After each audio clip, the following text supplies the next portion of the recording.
Okay. Oh, okay. That sounds great. Awesome, awesome. Okay, I'm gonna go look at that tire and see if I can find a nail in it. So this is a God thing. I am at a tire center right now, and I was actually I was at the library. It didn't work out for me. I was going to print something off, but in my car I have had a sensor on all week, and I have not been able to figure out what tires are low. And so I even had my friend look at my tires. Well, get this. I was pulling out of the library at the intersection, and this guy was carrying his groceries. And so I let him go, and he waved, and he thanked me.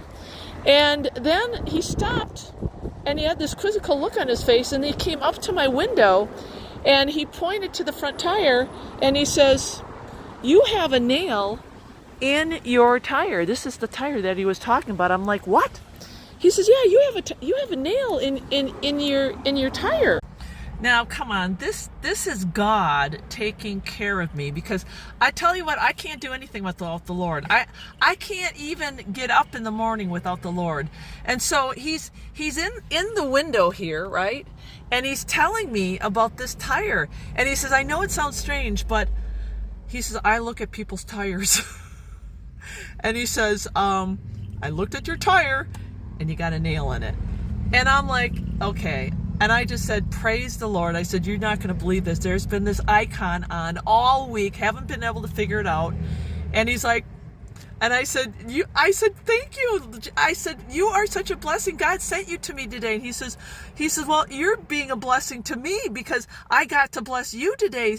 And we just kind of looked at each other like we just knew what God was doing. It was, anyway, his name was Will Harden.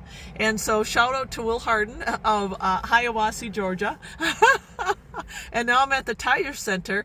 And when I walked in, the guy has Psalm on his t-shirt, this guy over here. I don't know if he's the owner or worker, but as soon, I told him the story. So you know how God, when he works, you got to pass it on. You got to give him the glory. And the guy's on lunch break right now, but I said, "Do you know when he'll be back?" He said, "Oh, like 3 minutes." And so they're going to look at my tire. But I have a trip planned back to Wisconsin. And so things are wrapping up finally. Things are moving forward. So, and there's the guy. He's back from lunch. So, okay. But isn't that amazing? God is so good. God is so good. I love him.